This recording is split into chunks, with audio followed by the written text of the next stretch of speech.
Sasa adalah seorang wanita muda yang tinggal sendiri di rumah mewah peninggalan keluarganya. Suaminya, Arman, bekerja di tambang luar kota dan jarang pulang.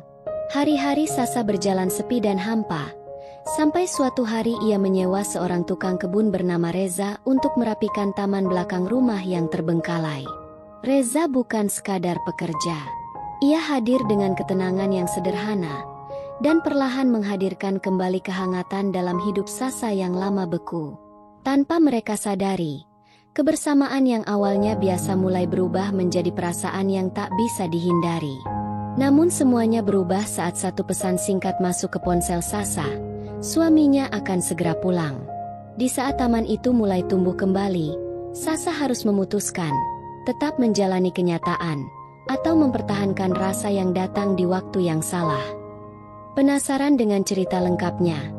Jangan lupa subscribe channel Rahasia Ranjang untuk melanjutkan menyaksikan cerita ini. Rumah itu berdiri megah di pinggir kota. Dindingnya putih bersih, langit-langitnya tinggi, dan lantainya mengilap seolah tak pernah dilewati siapapun. Dari luar, segalanya tampak sempurna. Tapi di dalam, keheningan menggema seperti gaung dari hati yang kehilangan. Sasa tinggal di sana seorang diri. Usianya belum genap 30. Wajahnya cantik alami tanpa perlu banyak riasan. Tapi matanya sering tampak kosong, seperti seseorang yang menunggu sesuatu yang tak pasti datang. Ia bangun setiap pagi dengan rutinitas yang sama, menyeduh kopi, membuka jendela, dan duduk sendirian di kursi rotan menghadap taman belakang. Suaminya, Arman, bekerja di pertambangan jauh di luar kota. Sejak awal pernikahan, mereka sepakat soal pekerjaan. Tapi tak pernah Sasa bayangkan bahwa kesepakatan itu akan mencuri seluruh waktu yang seharusnya mereka habiskan bersama. Arman hanya pulang setiap 2 atau 3 bulan. Itu pun hanya sebentar. Sisanya, hanya panggilan video singkat yang kadang-kadang terlambat berhari-hari. Sasa mencoba tegar. Ia membaca buku, menonton film, belajar memasak, bahkan mencoba yoga. Tapi semua hanya berlangsung sebentar. Setelah itu, hening kembali datang, merayap masuk ke setiap sudut rumah. Hening yang tidak bisa diusir dengan musik atau cahaya. Hening yang mengikis pelan-pelan semangat di dalam dada. Ia sering berdiri di depan cermin, memandangi dirinya sendiri. Aku masih muda, masih hidup, tapi kenapa rasanya seperti mati perlahan? Bisiknya pada bayangannya sendiri. Tak ada yang menjawab. Dan ia pun kembali ke kursi rotan itu, menatap taman yang semakin hari tampak seperti dirinya. Terabaikan, kehilangan warna. Taman belakang dulu adalah tempat favorit Sasa. Ia dan Arman pernah menanam bunga mawar merah di sana. Pada bulan pertama mereka pindah. Tapi sejak Arman pergi, tak ada lagi yang merawatnya. Rumput tumbuh liar, kelopak bunga jatuh tanpa sempat dipetik, dan aroma tanah basah berubah menjadi bau lembab yang menyedihkan. Setiap malam, sebelum tidur, Sasa menyalakan lampu taman. Bukan untuk menerangi bunga-bunga, tapi untuk dirinya sendiri. Agar ada cahaya yang menemaninya di luar sana. Agar rumah itu tanpa hidup meski tak ada siapapun yang benar-benar tinggal di dalamnya. Tapi setiap kali lampu menyala, rasa sunyi itu justru terasa makin jelas. Seperti garis cahaya yang menyorot langsung pada kekosongan di hatinya. Dan di dalam kesunyian itulah, perlahan-lahan, Sasa mulai menyadari sesuatu yang sulit diterima. Bukan hanya rumah yang mulai kosong, tapi dirinya juga. Dan ia tidak tahu berapa lama lagi ia bisa bertahan dalam sepi yang begitu dalam. Satu pagi yang murung, Sasa menatap taman dari balik kaca dapur.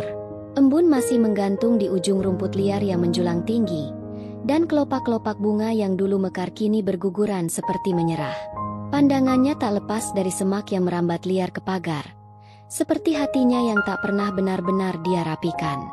Ia tahu taman itu butuh perawatan, tapi selama ini tak punya tenaga atau semangat untuk melakukannya sendiri. Hari itu, tanpa banyak berpikir, Sasa membuka ponsel dan mencari jasa tukang kebun. Ia menelepon nomor pertama yang muncul, Suaranya ragu-ragu, hampir malu karena meminta seseorang datang hanya untuk membersihkan taman yang sudah lama ia abaikan. 2 hari kemudian, seseorang mengetuk pagar samping rumah. Seorang pria muda berdiri di sana. Bajunya lusuh, sepatunya berdebu, dan wajahnya agak tertutup topi lebar. Tapi matanya jernih, tenang, dan tatapannya tak menggoda, hanya penuh hormat. Ia memperkenalkan diri dengan suara rendah dan sopan. "Nama saya Reza, Bu. Saya yang diminta untuk bersihkan taman." Sasa mengangguk pelan. Ia tak menyangka suara itu akan terdengar menenangkan. Bukan suara yang manis, tapi tulus. Ia membuka gerbang dan membimbing Reza ke taman belakang tanpa banyak bicara. Dan untuk pertama kalinya dalam waktu yang sangat lama, suara langkah kaki lain terdengar di belakangnya.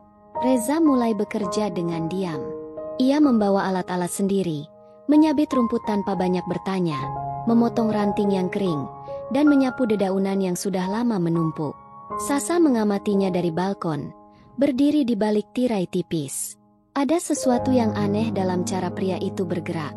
Ia tak terlihat tergesa-gesa, tapi setiap gerakannya seperti tahu persis apa yang harus dilakukan, seperti taman itu sudah bicara padanya. Di sore pertama, Reza pamit dengan senyum kecil. "Besok saya lanjutkan lagi, Bu. Masih banyak yang perlu dibersihkan." Sasa mengangguk pelan. "Panggil saya Sasa saja," katanya hampir berbisik, lalu menutup pintu perlahan. Di balik daun pintu, ia bersandar dan menutup mata. Hatinya berdegup aneh. Bukan karena Reza, tapi karena dirinya sendiri. Ia tak menyangka bisa merasa hidup hanya karena seseorang menata taman. Hari-hari berikutnya terasa berbeda. Sasa mulai menyapa Reza setiap pagi, menyuguhkan teh dingin, bahkan mulai menanyakan hal-hal kecil. Apakah Reza suka bunga melati? Apakah ia selalu kerja sendirian? Dan apakah ia senang bekerja di tempat sepi seperti ini? Reza menjawab seperlunya, tapi matanya mulai memancarkan kehangatan yang tak bisa disembunyikan. Sasa mulai menunggu kedatangannya. Ia merapikan rambutnya sebelum Reza datang, memilih pakaian yang lebih cerah dari biasanya, bahkan menyemprotkan parfum yang sudah lama tersimpan di meja rias. Ia tidak sedang mencoba menggoda, hanya ingin merasa dihidupkan kembali. Dan tanpa mereka sadari, batas antara majikan dan tukang kebun mulai kabur. Setiap canda kecil, setiap senyum yang terlontar tanpa alasan, setiap diam yang terasa nyaman, perlahan menumbuhkan sesuatu yang tak boleh ada. Taman itu memang mulai rapi, tapi ada bagian lain yang juga mulai tumbuh. Sesuatu yang tak bisa dicabut semudah rumput liar. Sesuatu yang bernama rasa. Sasa tahu, ini berbahaya. Tapi ketika Reza menatapnya, bukan dengan nafsu, tapi dengan pengertian yang tulus, Sasa merasa seperti seseorang yang akhirnya didengarkan, dilihat, dan dihargai. Bukan sebagai istri yang ditinggal, tapi sebagai wanita yang masih hidup. Taman itu kini mulai kembali hidup. Rumput-rumput dipangkas rapi, bunga-bunga mawar bermekaran kembali, dan udara pagi membawa aroma segar yang sudah lama hilang. Sasa duduk di bangku batu di bawah pohon Kamboja, memperhatikan Reza menyiram tanaman sambil bersiul pelan. Dunia seolah menjadi lebih ringan, lebih indah, dan lebih berbahaya. Setiap hari, waktu seakan berjalan lebih lambat. Sasa dan Reza mulai saling bercanda, bercerita tentang masa kecil, tentang mimpi yang tertunda, dan tentang kesepian yang sama-sama pernah mereka rasakan. Tak ada pernyataan cinta, tak ada genggaman tangan, hanya percakapan yang begitu manusiawi, dan itulah yang membuatnya terasa lebih dalam. Sasa merasa hidupnya seperti novel yang tiba-tiba berubah arah. Yang tadinya halaman-halamannya penuh kekosongan, kini tiap lembar terasa hidup dengan dialog dan emosi. Ia bahkan lupa bahwa taman itu dulunya hanya alasan. Karena kini, kehadiran Reza bukan sekadar pekerja, tapi pelipur sunyi yang tak pernah ia minta namun diam-diam ia tunggu. Pagi itu, Sasa menyeduhkan teh hangat dan membawanya langsung ke taman. Saat ia menyodorkannya, tangan mereka bersentuhan tanpa sengaja. Sentuhan itu singkat, tapi cukup untuk membuat keduanya diam beberapa detik lebih lama. Mereka saling menatap, bukan dengan keberanian, tapi dengan kebingungan. seolah ingin berkata, "Apakah kamu juga merasakan ini?" Tapi tak satu pun mengucapkannya. Reza menunduk, pura-pura kembali fokus pada pot bunga yang baru ditanam. Tapi rona merah samar di pipinya tak bisa disembunyikan. Sasa tersenyum kecil, lalu duduk di dekatnya. Cukup dekat untuk merasakan kehangatan di antara mereka, tapi masih cukup jauh untuk tetap terlihat wajar. Hari berganti, dan cuaca semakin cerah. Tapi Sasa tahu, langit yang terlalu biru seringkali menjadi pertanda hujan besar akan datang. Di balik senyum Reza dan tawa-tawa kecil yang mengisi udara, ada ketegangan yang perlahan tumbuh. Mereka mulai sadar, perasaan ini bukan lagi main-main. Suatu sore, Reza bercerita tentang ibunya yang sudah lama meninggal, dan bagaimana sejak kecil ia terbiasa menanggung banyak hal sendiri. Sasa terdiam mendengarnya, dan saat Reza menatapnya, ada luka yang sama dalam mata mereka. Dua orang yang berbeda dunia, tapi ternyata memiliki ruang kosong yang sama di hati mereka. Malam itu, untuk pertama kalinya, Sasa menangis sendirian di kamar. Ia menangis bukan karena bersalah, tapi karena takut. Ia tahu, apapun yang sedang tumbuh ini, tak mungkin diteruskan. Tapi ia juga tak tahu bagaimana caranya berhenti. Karena bukan ia yang memilih rasa ini yang memilihnya. Di taman yang kini begitu indah, cinta mulai tumbuh tanpa diundang. Ia hadir dalam senyuman sederhana, dalam diam yang nyaman, dalam perhatian kecil yang tulus. Dan Sasa, yang dulu merasa mati perlahan, kini merasa hidup kembali. Tapi justru itulah yang menakutkan. Ia mulai bertanya-tanya dalam hati, bagaimana jika taman ini bukan hanya tempat bunga tumbuh, tapi juga tempat hatinya mulai mekar pada orang yang salah? Sore itu, langit berwarna keemasan. Cahaya matahari menyelinap lembut di antara dahan pohon, menyinari taman yang kini nyaris sempurna. Mawar merah mulai bermekaran, dan angin membawa wangi lembut bunga melati yang baru ditanam Reza beberapa hari sebelumnya. Sasa berdiri di beranda, memandangi semua itu dengan hati yang tak bisa ia jelaskan, campuran bahagia, cemas, dan takut. Reza sedang membenahi batu pijakan yang sebagian tertutup tanah. Bajunya basah oleh keringat, tapi senyumnya tetap ada. Ketika Sasa menghampiri, ia menunjuk mawar pertama yang mekar. Akhirnya, dia tumbuh juga, katanya pelan. Sasa menatap bunga itu lama. Entah mengapa, matanya mulai berkaca-kaca. Mawar itu bukan sekadar bunga, ia seperti simbol dari perasaan yang selama ini mereka tanam diam-diam. Tepat saat itu, ponsel Sasa bergetar.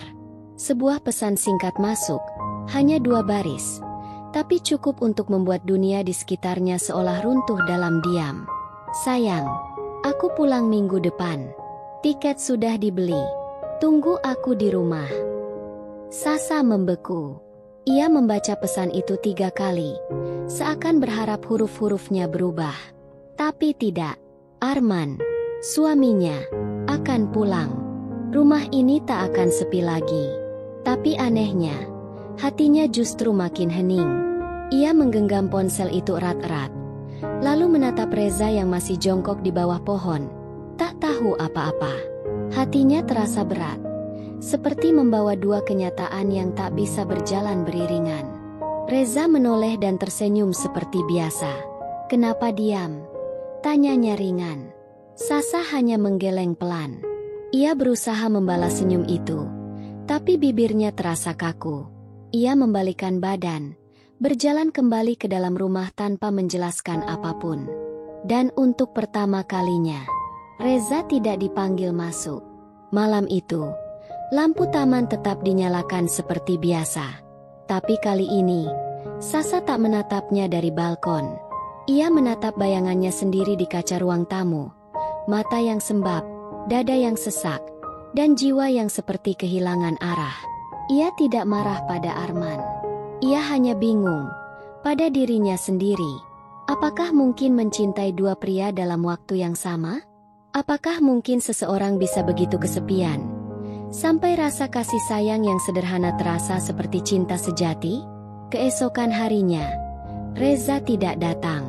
Mungkin ia merasa ada sesuatu yang berubah. Mungkin ia tahu waktunya sudah habis.